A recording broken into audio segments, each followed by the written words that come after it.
If you want things to be different, you need to think differently. But how are you supposed to do that? With your creativity, to help expand the boundaries of what you think is possible. Now, I'm hoping that by the time we're finished today, that you'll feel a deeper connection to your own creativity, maybe even redefine what it means to you. I'm hoping that you'll embrace your own unique creativity so that you can start thinking differently to get what you want, to think of creative ways to engage with your clients and your candidates so that you can fill those roles, right? So that's what we're going to talk about today is our everyday creativity. And, oh, that was too fast. So I'm excited to be here today, and I have a little confession. I know a little bit about recruitment. I owned a veterinary locum recruitment agency for 10 years in Canada. Yeah, so I know how tough and thankless a job it can be. And I know that it can be very energy depleting. But the fact that you're here in Austin tells me about your professionalism and your persistence and your passion for barbecue. It was so good last night. I wanted to start with a case study for you. Now, this is not a case study from your industry, but I think that you will see many parallels. This is a live video of a person recruiting their target market in a creative and fun way that helped to engage the candidates in a new way. This is hum.daddy, and he's recruiting hummingbirds. He used his creativity and ingenuity to create a live hummingbird feeder. And look how happy he is. So as mentioned by Terry, thank you for the introduction, we're going to use an app today called Slido.com. It's stretching our comfort zone, dancing with a bit of discomfort, but that's going to make it more of a two-way conversation rather than me talking to you. So the way this works is if you scan that QR code, it should take you to a question on Slido.com. If the QR code's not working, you can also go into your browser and type in Slido.com. And then when it asks you for the meeting code, you just put in NAHCR, NAHCR, and it should take you to a question that asks, are you creative? So go ahead and answer that question. But it's hard sometimes to engage our creativity as adults, right? I'll leave the QR code up there for you. It's hard to engage our creativity as adults, isn't it? It was so much easier when we were kids. It seemed effortless. I remember the time when I was a kid, the teacher announced, talent show competition in 2 weeks. I sat up straighter, I was excited, I felt nervous and uncertain, but I also felt confident. I was gonna knock that talent show out of the park. I was gonna see everyone's jaws dropped in amazement. I was gonna use my creativity to build a connection with my classmates and my teacher. I didn't know what to do. I could play the piano, I could tell a speech, meh. I could sing, definitely not. Then it hit me like a ton of bricks. I was gonna be a ventriloquist. I knew there was gonna be no other kids in that talent show that were gonna be doing a ventriloquism routine. And this is before the internet, so I kinda had to wing it. I was excited. The bus dropped me off at home, and I leapt off the bottom step, and I ran home to find Samantha. I finally found her under a dirty pile of clothes in my closet. She was my Cabbage Patch doll. We sat in front of that bathroom mirror for hours, building a performance we could be proud of. The day of the talent show came, I was fidgeting in that crisscross applesauce on the gym room floor. I was rehearsing the lines over and over again, worried I was going to forget something. Maybe a little bit like today. And finally it was my turn. They called me up to the stage, and I run-walked like I was going on a water slide. And I got onto the stage, and I sat down with Samantha, and we started our performance. And everything fell away. It was just me and her in our creative flow. I finished my presentation, my performance, and I stood up, and I knew I'd nailed it. My skin was electric, my heart was full, and my smile was beaming. I was so happy to share my unique creativity with everybody else. What was your ventriloquism moment? Maybe it was last week. But I'm willing to bet that when you were a kid, you had a moment where you shared something very unique and special and creative about yourself to build a connection with other people. So, how many of you consider yourselves creative here? We've got 67% of people who are, did you all answer this question? All y'all? That's my favorite American expression, by the way, because I'm Canadian. All y'all, I love that. So I'll give you a minute to answer this question if you haven't already. Yeah, so in that way, this is kind of like a warm-up for the app. So we're going to use this app throughout the presentation, and hopefully we'll get some dialogue going and some questions and answers. And I like to use tools like this in my presentations because this is also maybe a new tool to some of you that you can take back and use in your presentations or your huddles or your group meetings to just kind of shake things up a little bit and dance in the discomfort, as Anne said this morning. So we got a lot of creative people here today. I'd say most of you feel like you're 3 to 5. There's very few that are not creative. But I'm hoping that today I'll move some of those 1s and 2s a little bit closer to the 3 to the 5.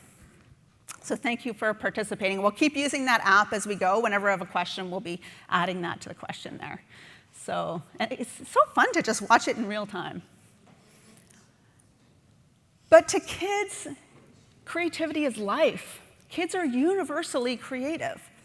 In the 90s, Dr. George Land and his group were hired by NASA to build a creativity test. They wanted to know who was creative at NASA. So he built the test. And then he had a neat idea. Let's give it to kindergartners. So he gave thousands of kindergartners this test for creativity.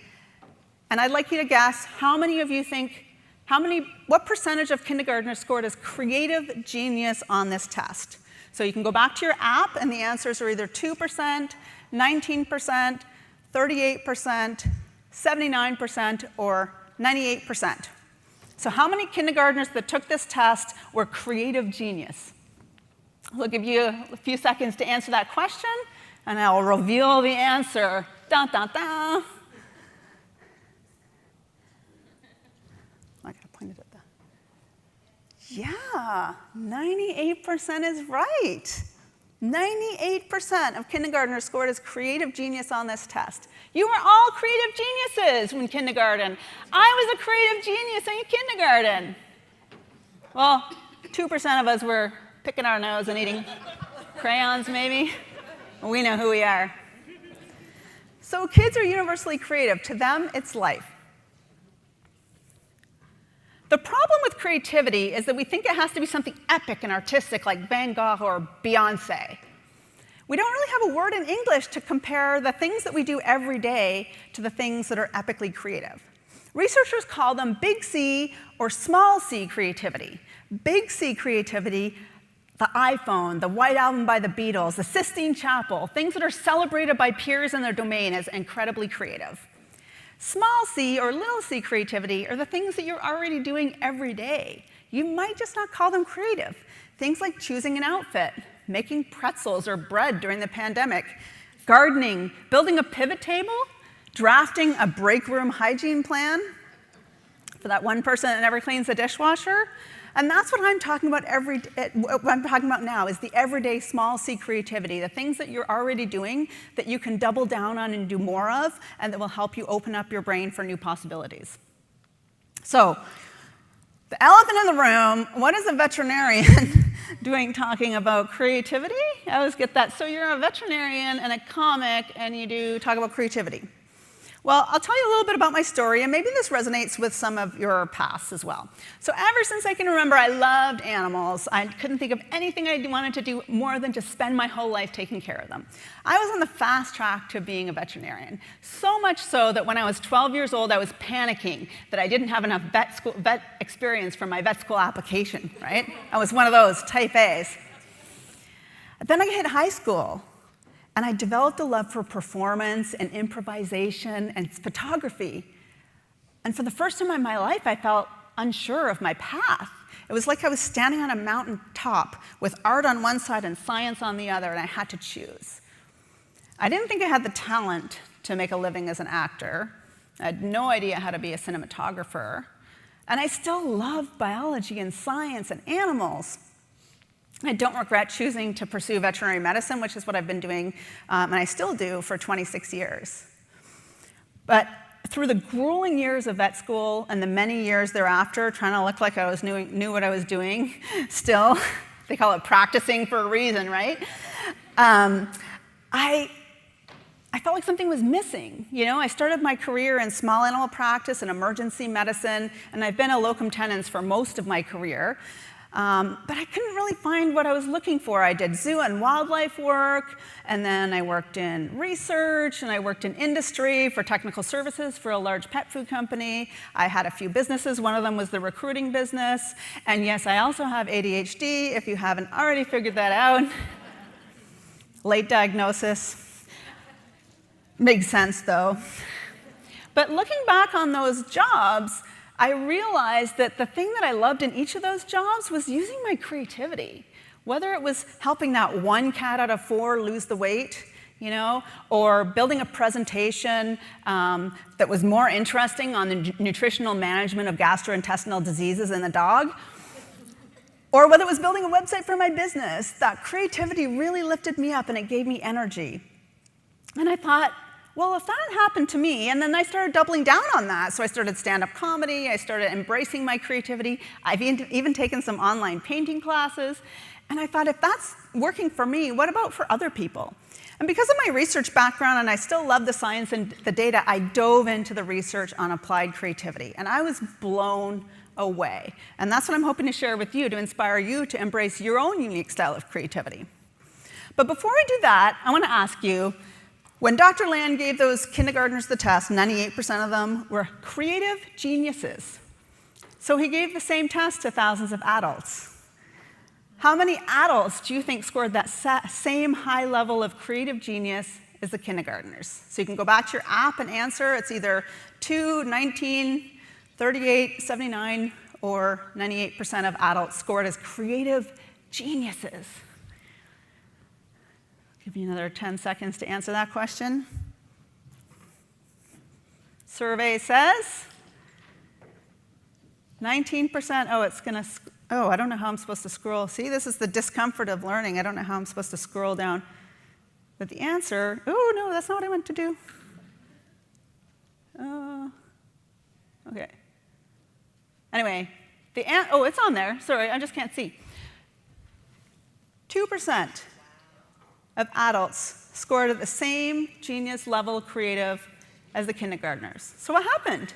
We all started out as creative geniuses, but only 2% of us are creative as adults? Was it the people who are picking their nose and eating the crayons, maybe? I think so. Don't feel bad. If we stayed as clueless as a kindergartner, we would not have survived. If we had to think of a new way to build fire or run away from a saber-toothed tiger, we'd still be living in caves with dial-up internet. Nobody wants to go back there. We make shortcuts, heuristics, and assumptions about the way the world works, and that's what's helped us survive. But it's limited our idea to see outside of the boundaries of what we think we know for sure. And that's part of being creative. So Dr. George Land proved that we are all creative. We have the capacity to be creative. We've kind of lost it as adults. But why should we bother? So for the scientists in the room, it's not going to be a squiggly line like Anne had this morning. But through my experience and my research, there's 4 main areas that everyday creativity can help. Number 1 is well-being. Study after study of peer-reviewed articles on engaging everyday creativity in nurses, bankers, engineers proves that by engaging your creativity, something as simple as making a meal or knitting makes you feel happier. Okay, I'm done. Isn't that enough, right? Isn't that enough? The second thing it does is highly correlated with resilience. If you think about it, whether you're doing anything creative, whether you're going to throw some spices in a meal, or whether you're going to try and paint something on a canvas, you don't know how it's going to work out. You're stepping into that space of not knowing with a high, in my case with painting, high possibility of failure, but with the willingness to continue and get up and move on. Isn't that like literally the definition of resilience? And in studies, especially out of the University of Queensland, it's highly correlated with creativity. I still haven't seen a causal study, and as a scientist person, I'm like, correlation doesn't equal causation. But resilience and creativity are highly, highly correlated. Innovation, duh. Do I really need to say, like creativity and innovation? You need to think differently if you want to find a different approach. And then the last dimension, for some of you might not have heard of this, is called tolerance of ambiguity. There's a lot of research around tolerance of ambiguity. Sometimes it's called uncertainty tolerance, which is a little bit different. But what they find in physicians who have a high tolerance of ambiguity, they're happier. They are less prone to overdiagnosis and running down rabbit holes to try to chase that exact certainty. A person who's tolerant of ambiguity is okay with not knowing exactly how things are going to work out. Some of this is predicated by your personality, but you can influence your tolerance of ambiguity. And guess what it's highly correlated with? Creativity. Thank you. Yes. And if you have a high tolerance of ambiguity, you have higher emotional intelligence, you have better leadership, better job satisfaction and performance, and your teamwork is better because you're leading them through uncertainty in a more confident way. Those are the 4 main benefits to the individual. So I would love to know which benefits are most important to you. Are you most interested in well-being, in innovation, in problem solving, or in this dimension of tolerance of ambiguity? Help me kind of know where to focus my attention. Well-being and happiness is definitely leading the pack. A little bit of leadership and team engagement. Give it a minute. I don't know how long it takes to, it should do it in real time. But from this, I'm seeing well-being, happiness, leadership and team engagement, a little bit of innovation, a little bit of tolerance of ambiguity. We're going to touch on all of those anyway. And for leadership and team engagement, I'm doing a session at 3 o'clock today where we're going to actually do some exercises. Okay. Oh. So creativity improves our happiness. Actually, the next day, and one recent study found that if you do something today that's creative, you actually feel happier tomorrow. Increases your positive effect. And guess what? When you're happier, you do more creative things. It's this like an infinite, delicious donut of happiness. Donuts. Dr. Sir, I called him Sir. Maybe he's a Sir. Adam Grant, is he a Sir or a doctor? He's definitely a doctor. Dr. Adam Grant, in his 2020 TED Talk called Flow, the Antidote to Languishing. You choose to go into flow every time you do something creative. You get into that state where you can choose to put yourself into a hobby or an activity or something that you love to do, and you can engage that flow state so that you can recover faster from those tough days and burnout. And actually, there is a study, I'm happy to share any of these, and specifically nurses who did something creative, and they rebounded fast and got back to work faster if they were doing something creative after their stressful days. Does anybody have this cat?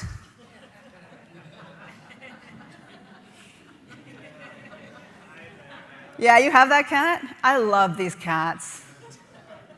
They just sit there. You can do anything you want to them. They're just staring at the door. Problem solving. So some researchers are like, why do we like to be creative? Why is creativity so happy? It's through problem solving. If you think about it, anytime you're doing anything creative, throwing a dash of pepper in your dish, or trying to paint something, or trying to find a way to keep those darn sparrows out of your little patch of lettuce. That's my current creative habit. You're solving a problem. And we love to solve problems. We love to close loops. So that's why it makes us happy. Organizational benefits of creativity. If you want to engage a creative workforce, how many of you are in this not so amazing race for talent? Come on, you're all healthcare recruiters, right? Like, you must be. Maybe this is you, the recruiter, trying to flag down a candidate. And who's that in the back? Your client, just hoping someone's going to show up for work. Can you find me someone to work? Doing all the work. Yeah, not so amazing race for talent is right. So let me tell you a little bit about creativity in organizations, just to touch on it. Most people want to use their creativity more. Gen Z, because I'm Canadian, Gen Z, 88% of them believe that creativity is essential for their success. How many people are hiring Gen Z, by the way? Are they kind of in the workforce yet? Yeah? Yeah. 88% of them believe that creativity is essential for their success. People who use their creativity at work are half as likely to be looking for another job. They have higher job satisfaction, higher performance, and they have more team engagement. But only 18% of people feel like they can take the risks at work to be creative. 18%. Do you smell that? It's the smell of low-hanging fruit, ripe for your harvest if you're building teams and retaining staff. If you want to talk more about that, I do have that session at 3 o'clock today where we're actually going to do some exercises on creative meetings. So we talked about everybody's creative. We talked about why it's important. Now, let's get to the nuts and bolts. Like, how am I supposed to do it, right, already? So I've got good news and bad news. You want the good news first or the bad news first? Bad. The bad news is you're all creative already. How am I supposed to teach you how to do something you already know how to do? But the good news is it's like breathing. You all figure that out, right? That's why you're here? But just like breathing, you can learn box breathing, or you can learn pranayama, and you can learn ways to breathe that calm down your nervous system or that help you face stress with more calmness. So it's the same with creativity. So I've condensed these 5 habits that I've created out of my experience and also from my research into 5 things you can do to engage your creativity every single day. And they spell the word dance, which is pretty handy. So let's go through them. And if anybody has any questions at any time, feel free to shout it out. The first D is daydream. The first letter is D for daydream. Yeah, it's really great when I go to a company, I'm like, I'm going to help your employees be really creative. We're going to daydream all day. La La Land, navel gazing, castle building. It all sounds so blissfully unproductive, doesn't it? But daydreaming is critical if you want to think of new ideas and find new ways forward. It engages a system in your brain called the default mode network. And that is a part of your brain that's engaged when you're thinking about nothing. It feels like nothing. You don't even know it's happening. But if you've ever been thinking about a problem and gone to sleep and woken up with a solution, or you've been in the shower or driving to work, poof, an idea comes to you, that's your default mode network. It doesn't feel like anything. But sometimes doing nothing is doing absolutely everything. Let me give you an analogy. Let's say you're trying to solve a problem, and you put that problem on a spaceship, and you launch that spaceship into the universe of your brain.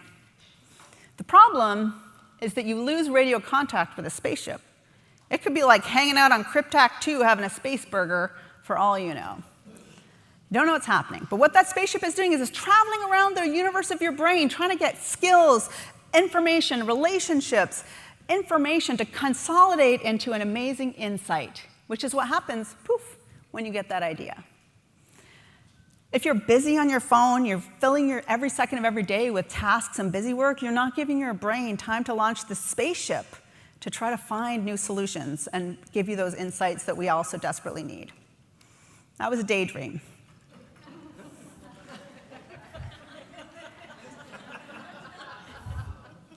The second letter in dance is A for ambiguity. Hello, fellow rabbits. I am also a rabbit. This snake is ambiguous. Ambiguous is something in the environment that you're not really sure exactly what it is. So is this a snake or a rabbit? Or we could call it a snabbit. It's ambiguous. And what ambiguity creates in us, and Anne talked a little bit about this morning, is it creates uncertainty. We feel uncertain in the face of ambiguity. We hate uncertainty. We seek to resolve it at all costs. Some people are a little bit more confident in uncertainty. That goes back to that tolerance of ambiguity. But if you were a rabbit, let's say, and you came across this creature, a few things would happen. Your ears would perk up. You'd start listening. Does it sound like a rabbit, or does it sound like a snake? You'd be looking. You'd be smelling. What are the evidence to tell me which way is a snake or a rabbit? Is it friend or foe? Because my life's in danger at this point, right? I don't know if this is the kind of snake that would eat a rabbit. Let's just assume. Suddenly, I would be pushed into making an action and a decision. And that decision and action is almost always what's worked in the past for thousands of millions of generations of rabbits before me. So what am I going to do? Am I going to pull out a magic wand? I'm going to run away! Run away, the rabbit! A vicious, anybody Monty Python fans? What, behind the rabbit? No, it is the rabbit! You got it? Yeah. Few Monty Python fans in here. You lose the reference. You're going to make a decision that's worked for you in the past and works for thousands of generations. You're going to run your little cottontail as fast away as possible from that snabbit because you're fast.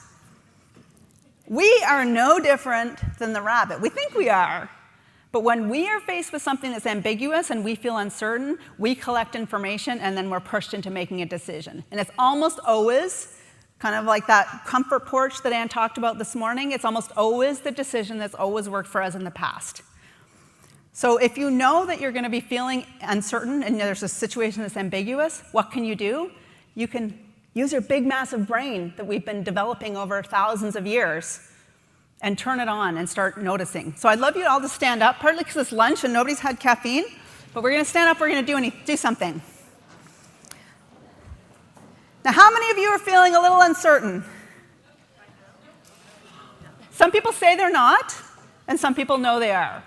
But what's helped me, and maybe this will help you, is to know what it feels like to feel uncertain, because we don't know we're feeling uncertain. There's a lot of studies I don't have time to get into about when we see something ambiguous, we feel uncertain, but we don't even recognize it. When I'm feeling uncertain, whether it's at the top of a double black ski run, or whether it's I'm picking up the phone to give someone some difficult news about their pet, or whether I'm going to get on stage to talk to some amazing people in recruitment, I feel the same physical sensations. I feel, and it's probably different for you, but I feel like I kind of want to bounce a bit on my balls of my feet. I want to shake out my hands, and I get a visible tension in my lips. Like I feel like I want to purse my lips. And it doesn't work every time, but sometimes, and I'll give you a minute to think about what, if you're feeling any sensations right now, what those might be. And when I notice I'm feeling those sensations, I'm like, oh, I'm feeling uncertain. This is not the time to jump into a solution that I think is absolutely the right thing to do because I'm certain that's what I need to do. I need to stop, take a deep breath, and exercise mindfulness so that I can open up a space to think about new ideas. All right, so I'm going to play a little game. A lot of you said you weren't creative, but I want to find out really, some of you said you weren't creative. So what I'm going to do is I'm going to invite you to sit down if you can say yes to this question. How many of you have sold art for money? You've sold art? Yeah, there's always a couple. Good, congratulations. How many of you have published an article or a book or a blog post? There, very good, thank you. How many of you have decorated your home for the holidays? Someone likes to do that in the back there. How many of you dressed yourselves this morning? You know what? Someone was joking, but there was once I gave this, and the lady was like, I'm like, who actually dressed you this morning? It was interesting. I was kind of like gobsmacked. I don't know if that's a word here. I was like, I don't even know, who dressed you? Anyway, I was awkward as a speaker because I didn't know what to do. Maybe I should have dressed her myself. So sit down. So we did daydream, ambiguity. The third letter in dance is N for novelty. Remember that spaceship that you launched when you were daydreaming to travel around your universe brain? Well, imagine that each of those skills, intergenerational, intercultural relationships, that weird hobby you have, or that book that you read about traveling to China, are all stars and planets in your universe brain. If you have a massive universe brain because you do lots of different things and you explore new tastes and travel and those kinds of things, you can create an amazing insight. Maybe connect a concept from, say, Icarus, the farthest known star, all the way to Earth. If you do the same things, drink the same latte, hang out with the same people all the time, you have a tinier universe brain. Maybe you'll connect a concept from Austin to San Antonio. Those are close, right? Yeah. You can do this easily with intention. I went to visit my friend in New York City before the pandemic, and there was an exhibit at the Met on camp, which is that like flamboyant fashion style like Elton John, Lady Gaga. I'm not into fashion. I was not interested at all. But that's exactly why I went. And I traveled through that exhibit. I was like, this is incredible, the dresses and the fashion. It didn't make me into a camp fan. I haven't really looked at anything about it since. But in a year or 10 years, maybe that weird dress that I saw will give me the ingredient that my spaceship needs to just solve that problem. And I won't even know that was where it came from. It just poofs. So embrace novelty, and that's also why diversity and inclusion is essential for your business success, because if you want new ideas, innovation, and creativity, you need to have a variety of people at the table. That's novelty. Okay, daydream, ambiguity, novelty, curiosity is a C in dance. Sir Alexander Fleming was a microbiologist, and he ran off to party in Spain for March break, and he left his lab a mess. Had a big party, you know, wearing a Speedo because he's European. Comes back to his lab. The visual, sorry. The pharmacist knows. Some people don't know who that is. Anyway, so Sir Alexander Fleming comes back to his microbiology lab. He's like, darn it. He picks up these petri dishes, starts throwing them in a sterilizing solution, and he picks one up and he stops, and he gets curious. And it's covered with bacteria, you know, when you grow on those petri dishes like in high school when you have to culture your phone or whatever. And it's covered with bacteria, but it also has some tufts of mold. And what he realized is that there was no bacteria growing around those tufts of mold. It's almost like the bacteria couldn't grow next to mold. Now, it took decades of investment and research to create the life-changing drug we know of as penicillin. And I did take a few liberties with the story of Sir Alexander Fleming's discovery of penicillin. I hope you don't mind. But the moral of the story is to be curious. And also that men should always pick up after themselves. Yeah. Right? So the last letter in dance is E for edit later. And for you to understand how this works, I want to review two main types of creative thinking: divergent and convergent. Divergent is the sky's the limit, any possibility. There's a million answers for a divergent question. How could I get a unicorn to the moon? What am I going to write my poem about? That's a divergent question. A lot of people think that's all creativity is. But another part of creativity is convergent thinking. That has one answer. Which unicorn is going to the moon? Be a convergent question. Or what's the exact right word I need to put in this poem to make it perfect?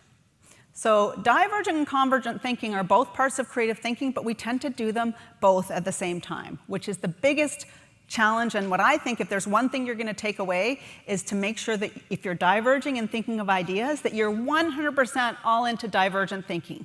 There's no criticism, there's no judgment. And then on convergent thinking, now that's when you edit and create your ideas. The way that looks in real life is, oh, that's a dumb idea. I wonder if I better not say that out loud. Or when your team comes to you and you say, oh, we don't have the budget for that. We tried that last year. That's diverging and converging at the same time. If you're trying to find new ideas, make sure you're in the divergent stage. And then when you're done with that, keep diverging. Because everybody gets to this point where they think they have some ideas and they think they're done. That's exactly when you need to stop and continue to dive. And that's where some creative problem-solving techniques can come in handy. And then when you're done, then you take it into convergent. So I've got this picture of a sunset for divergent. The convergent, this is by my house. This is a hike. I told you I'm from Calgary, so this is near Banff. And there's a fork in the path. And look how creatively someone was like, this is the wrong way. They put some logs across. They put the logs across the path. They put NO in like rocks, and then an arrow. And then further up, there's like the ... and X. So either there's a lot of gold and treasure under there, or definitely that's the wrong way. But let's experience this. So I want to actually show you what it feels like to be divergent and convergent thinking. So the first thing we're going to do is on our Slido app again, and this is a test for divergent thinking, and this is actually a test they use in research. So if they wanted to know, does barbecue make me creative? they would give you this test, and they would score it. Then they'd feed you some barbecue. Now I really want some more barbecue. And then they would do this test again and compare the scores. And they would say, is your score higher after barbecue or not? So we are not going to score this. It's just for fun. But the way it works is I'm going to give you a picture of an everyday item. And then your job is to think of all of the different things you could do with that item. And if we were scoring it, which we're not, let's say I gave you a brick. And you told me you could use it to build a house. Sure, it's not a very high-scoring idea, because it's kind of what bricks are for. But if you told me you could use it as a scuba diving weight, that's very far away from the intended use of the item, so that would be a higher score. Does that make sense to everybody? It's called the Guildford's Test of Alternate Uses. I'm guessing Guildford discovered it. All right, you ready for your item? So I'm going to give you an item, and then you can just type as many answers in the little chat box as you want to, and we'll just see them come up, hopefully, on the screen if the tech works. And I'd like you to recognize how the ideas are coming to you. How does seeing other people's ideas influence your ideas? Just have some awareness about the process, because that'll be helpful. I think some of us could use some of this right now, some coffee beans. So if you type it in, I'm hoping that it will come up on the screen. There we go. We can make coffee, deodorizer, crafts, air freshener, fertilizer. Oh, that's a good one. Oh, snack if covered in chocolate. Martinis. Oh, math counters. Pie proofing. Oh, yeah, I've used it for that before, too. Barbecue rub. Oh, barbecue, there it is again. Potpourri, pie weight. An instrument. Oh, like a maraca, maybe. Making ice cream, candle, dessert, decor. Great smelling maracas, like scented maracas. I like that. Fill cornhole bags. Oh, we call that something else. Cornhole, is that the game with the bean bags? We call it beanbag toss. That's what we call it in Canada. So a little lost in translation. Espresso martini, everybody loves the espresso martini. Heating baths, chapstick flavor, love it. Compost, decoration, bath soap, baking. Oh, a facial, like the coffee beans, you grind them up and use them like as a facial or something. Neck warmers, furniture filling. Love this, lots of great ideas. Picture frame borders like a decoration. I'm chocolate, someone's into chocolate. Bingo pieces, art, used to paint or draw. Yeah, sure, that sounds great. These are awesome, these are great. Has anyone, I haven't seen any weapons. Someone was thinking of a weapon, right? Where are you converging? Oh, is it up there? Oh, slingshot ammo, it's up there. That's good, yes. There are no bad ideas when we're diverging. How many times you think of an idea and you're like, oh, I better not put slingshot ammo. People will think I'm violent or something, I don't know. That's converging while you're diverging. It's really important to have a safe place where people can say ridiculous ideas. Hopscotch placeholder, vase filler, skin lightening, holding makeup brushes. Oh yeah, like that's a great idea. Lots of great ideas here. To get the idea, like divergent, it's like there's any answers possible. What's that? Someone said something? A drug dog diverter, smart. You know what? I think, so I'm going to tell you a joke about that. It's a little bit pushing the edge, but you're all in healthcare. I know you can take it. What happened to all the drug dogs that like for pot-smelling dogs? They're all out of work. In Canada, anyway. Like there's all these unemployed drug-sniffing dogs. But I get really nervous going to the airport because of the drug dogs. It's not because I carry drugs or explosives. I'm terrified they're going to recognize me and do that thing. Stick your finger up her butt for a change and see how she likes it.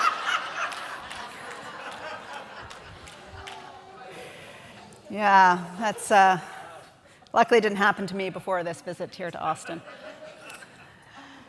Okay, so that's divergent thinking. Sky's the limit, no bad ideas. Let's do convergent thinking. So this is called the remote word associates test. By the way, how can you make creativity research so boring? Right? Like remote word associates test. Okay, so this test, I'm going to give you 3 words. This is an example. 3 words, and there's 1 word that you can connect to each of those words to make it make sense. Anybody know the answer to this one? Girl? Girl. Flower girl, schoolgirl, girlfriend. So it's one word that you can put to all three. I still don't know how to explain this test properly. So let's do it on our Slido app. And the next one is rocking, wheel, and high. What's one word that you can put with each of those three words and have it make sense? Chair. Horse wheel, high horse. Horse is close, but chair it is. All right, you want to do another one? I tried to make this a competition, but I had to step into the uncertainty. In this particular app, you have to do multiple choice, which would clearly not work in this case. So sandwich, golf, and house. Look how fast, club. Now, before we do the last one, I want you to look around at the other people in the room, because you instantly know when someone got the answer. Right? People are like, oh, ow, usually. Okay, let's do the last one. Hot, catcher, and food.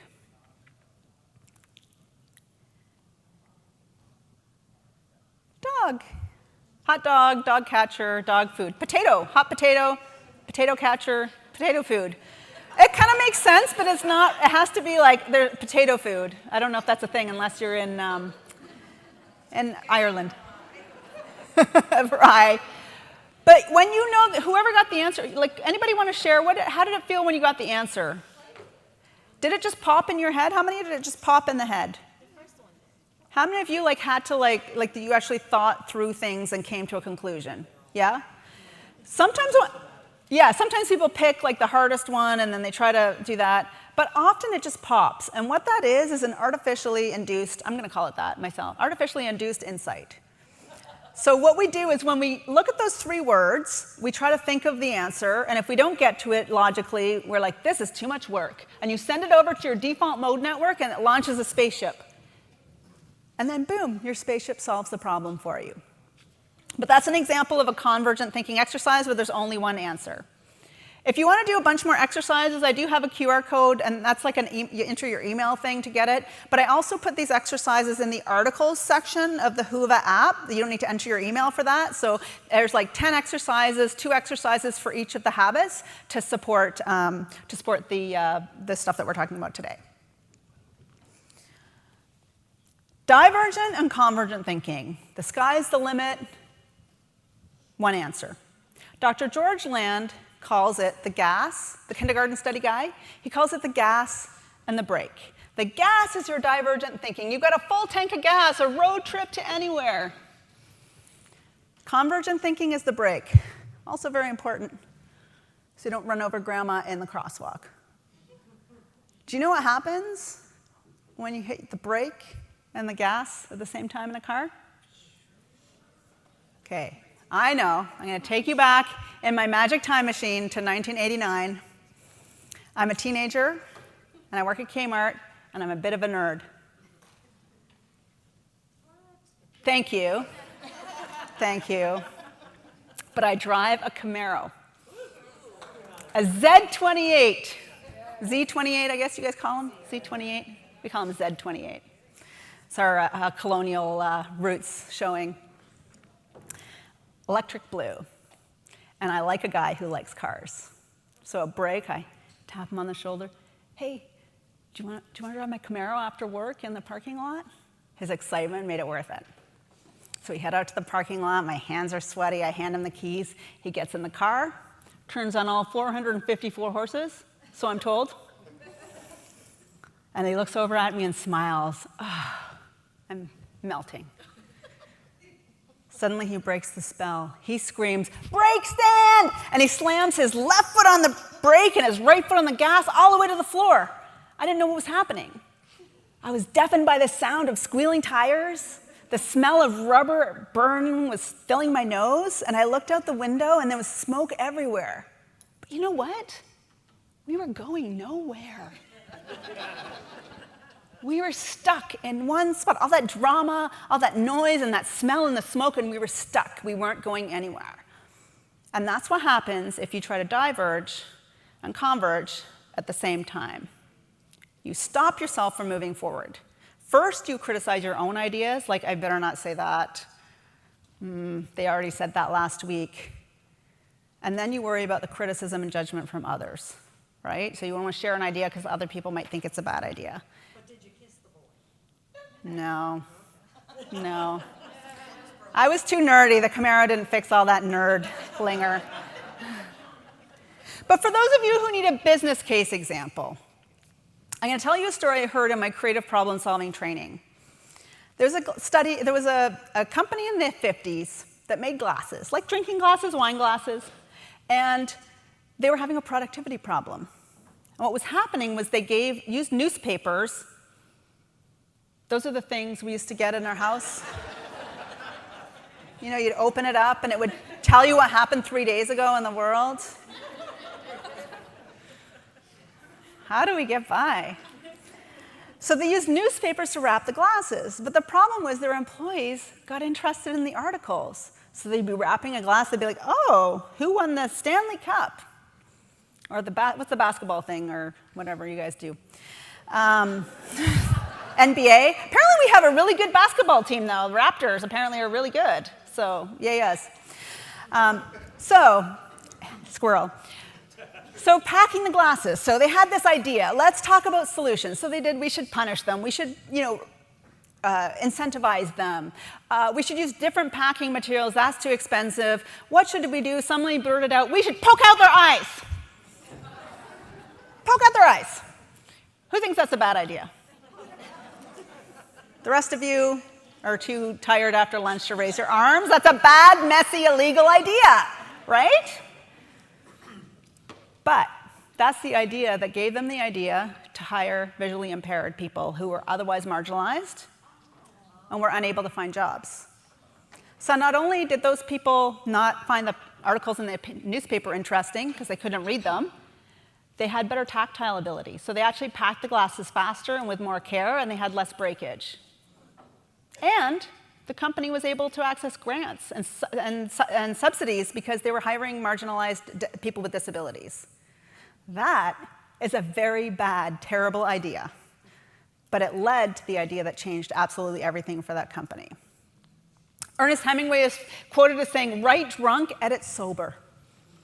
Who knew he was a budding neuroscientist? But it's very important that you separate your divergent from your convergent thinking if you want new ideas.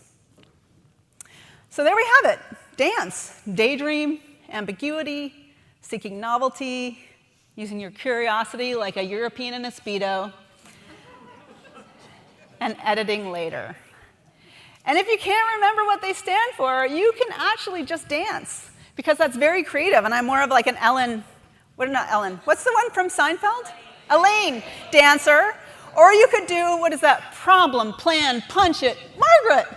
Problem, plan, punch it, Margaret. Right? That's very creative, and it's so much fun if you let go of the concern from other people. So what is stopping you from being creative? And I asked this question in the poll, and I'm not as tech savvy as Anne. I didn't know how to pull it up ahead of time. But a lot of you answered what's stopping you is fear, policy, the way people think of you. You don't want to be seen as arrogant. But let's kind of see what's stopping you from being creative. So let's go into the Slido app as well. And this, if you use one word, that would be ideal. One word that's stopping you from using your creativity. And it's going to create a little word cloud.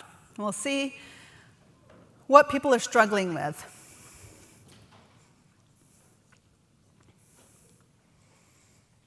It'll pop up as people go. Time.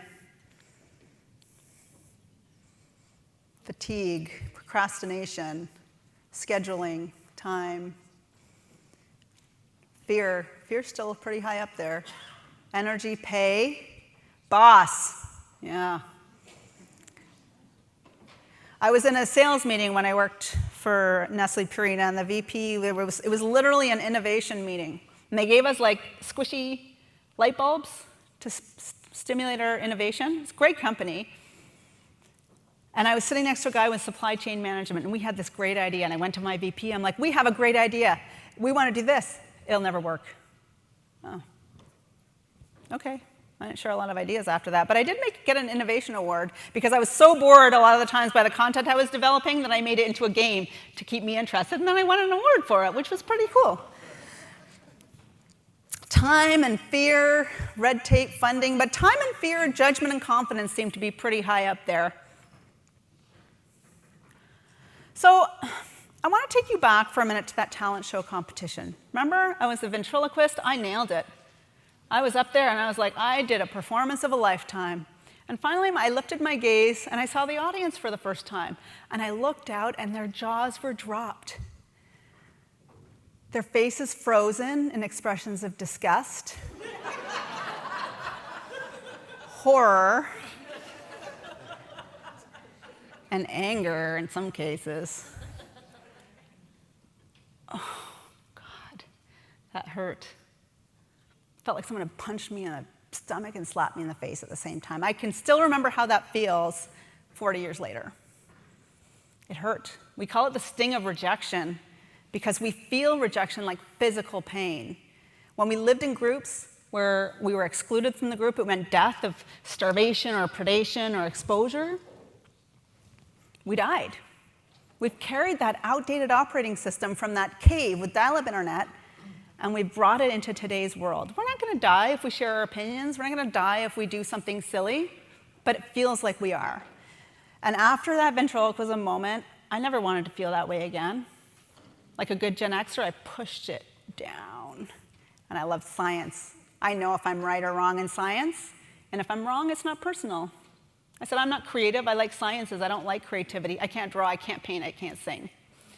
But maybe around the time I got to high school, I started really admiring those people that could speak out and share their weird quilting Star Wars hobby with the rest of us, you know? And I noticed they still got that negative criticism. People still said they were weird or there's something wrong with them, but they did it anyway. I was like, are they superhuman? Like, does Nickelback go home and cry themselves to sleep? When people make fun of their music? Somebody's laughing a little too hard at that one. Good Alberta band, good from Alberta. Hannah, Alberta, population about 3,000 people. That's where they're from. And I realized, no, they're not superhuman. It's like any skill they've practiced. They've practiced by doing something and getting rejected and doing it again over and over again and then realizing that most of the time it doesn't matter. So I started doing it. That's when I started stand-up comedy. I bombed a number of times, never wanted to do it again. But I realized that the criticism I get and continue to get is the price I'm willing to pay for living the life and sharing my creativity that I think is important to me, so that I can get to the end of my life and think I lived a life that was true to myself and not for other people.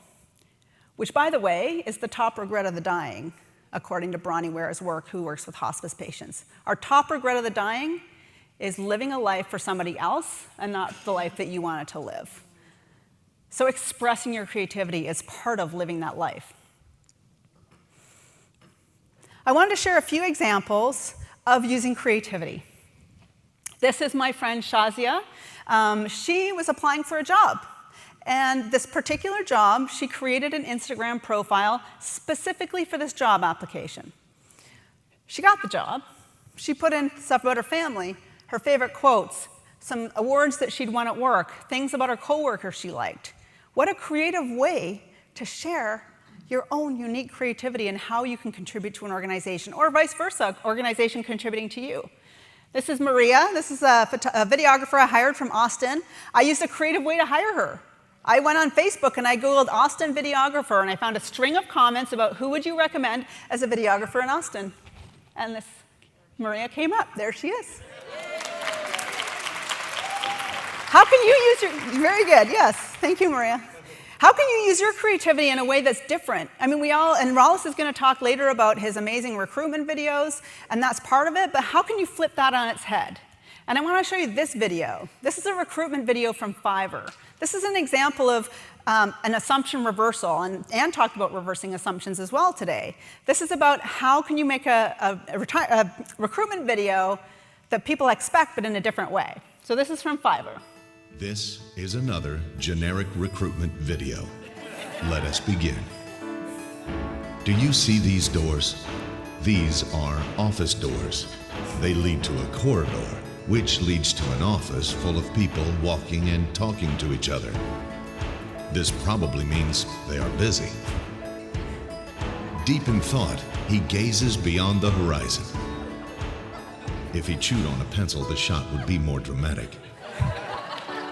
You see? Let's cut to a stylish conference room full of people, emphatic waving of arms, while teammates listen intently. You can almost taste the dedication. Here comes token longboard bro. His workplace is just like him, super fun and laid back. It goes on a little bit, but I think you get the idea.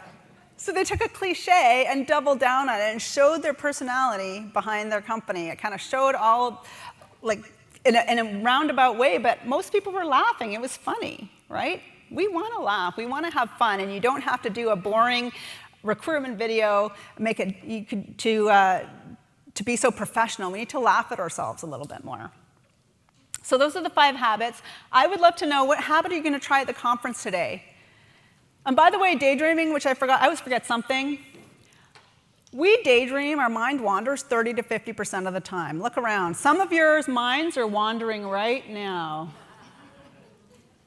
So if our minds wander that much, we might as well do it properly. Things you can do with daydreaming is think about something fantastical. Like, how would you recruit ants in a forest? Think about something fantastical. Or doing it in nature. If you can't walk in nature or be in nature, you can just even look at an image of nature. That can catalyze your creativity. Daydream is a popular one.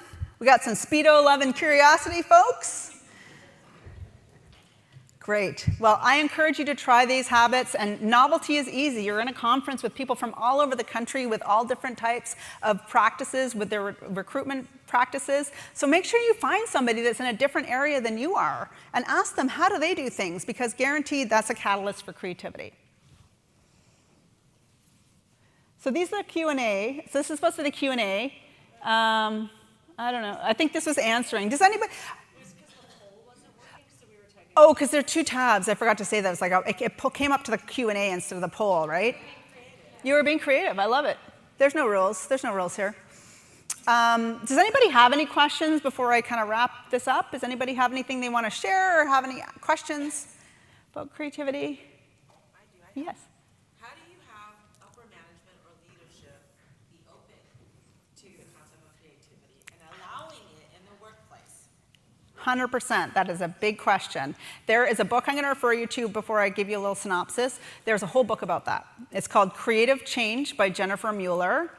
It is a phenomenal book. It talks about how to position your ideas so that leadership will accept them, because you have hit the nail on the head. When you ask employees, what's your definition of creativity?